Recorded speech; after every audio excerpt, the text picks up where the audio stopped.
I just had to let you know you're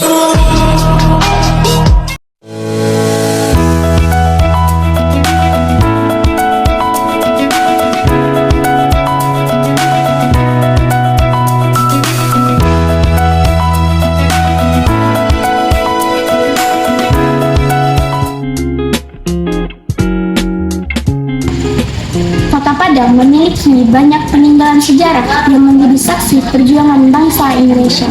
Salah satunya Tugu Peringatan Pasar Bandarbuat, sebuah monumen yang dibangun untuk mengenang tragedi berdarah yang terjadi pada tanggal 18 Januari 1947.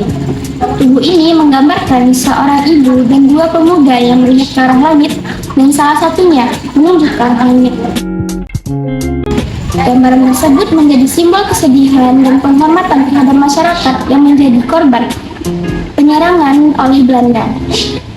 Peristiwa tersebut menjadi catatan kelam bagi sejarah Kota Padang. Peristiwa penyerangan di Pasar Bandarbuat bukanlah terjadi secara tiba-tiba. Sebelumnya, hubungan antara pejuang Republik Indonesia dan Belanda sudah mengalami ketegangan. Pada akhir tahun 1946, Belanda mulai melakukan berbagai serangan untuk memperkuat kekuasaan mereka. Konflik semakin memanas ketika Belanda meminta agar Republik Indonesia mengakui mereka sebagai penguasa baru. Namun, permintaan tersebut ditolak oleh pihak Republik Indonesia. Akibatnya, perselisihan antara pejuang Republik Indonesia dan Belanda semakin meningkat, hingga terjadilah tragedi di Bandarbuat. Pada masa ini, Pasar Bandarbuat menjadi salah satu pusat kegiatan masyarakat Kota Padang. Selain menjadi tempat perdagangan, tempat ini juga menjadi tempat perkumpulan bagi para pengungsi dan pusat kegiatan Palang Merah Indonesia atau PMI.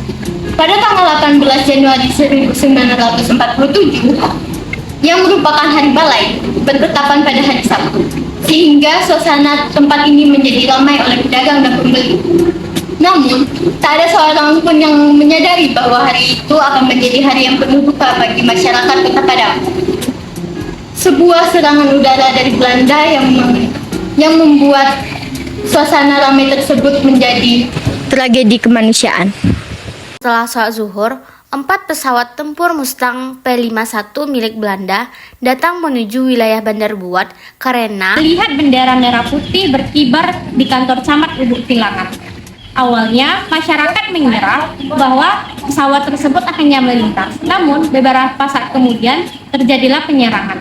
Penyerangan berlangsung kurang lebih selama 2 jam yang menyebabkan masyarakat sipil menjadi korbannya, termasuk anak-anak, wanita, pedagang, dan anggota PMI atau Palang Merah Indonesia. Akibat serangan tersebut, banyak warga mengalami luka hingga meninggal dunia.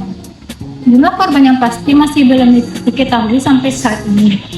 Namun, beberapa sumber menyebutkan sekitar 50 hingga 60 orang yang meninggal dunia. Sementara, sumber yang lain menyebutkan jumlah yang lebih besar. Jenazah yang berhasil dikenali oleh keluarga akan dimakamkan di kampung halaman masing-masing. Sedangkan jenazah yang tidak dikenali akan dikumpulkan di halaman Sekolah Rakyat Bandarbuat sebelum proses pemakaman. Karena kondisi yang tidak aman akibat ancaman serangan susulan, proses pemakaman harus ditunda sehingga situasi memungkinkan. Setelah keadaan mulai aman, masyarakat bersama para tokoh pejuang setempat mulai berusaha untuk memakamkan para korban. Camat Lubuk Tilangan saat itu meminta bantuan kepada masyarakat untuk menguburkan para korban. Dengan semangat gotong royong tinggi, masyarakat berusaha membantu untuk memakamkan para korban secara layak pada tanggal 25 Januari 1947. Dan peristiwa ini bisa kita lihat bahwa bukan hanya pejuang berusaha untuk mempertahankan kemerdekaan, tetapi masyarakat biasa yang memiliki keberanian dan kepedulian yang tinggi. Untuk mengenang tragedi tersebut, dibangunlah Tugu Peringatan Pasar Bandarbuat. Tugu ini menjadi simbol penghormatan kepada para korban dan pengingat bahwa kemerdekaan Indonesia diperoleh melalui perjuangan yang panjang. Sebagai generasi penerus bangsa, kita harus menghargai sejarah dan menjaga peninggalan perjuangan para pendahulu.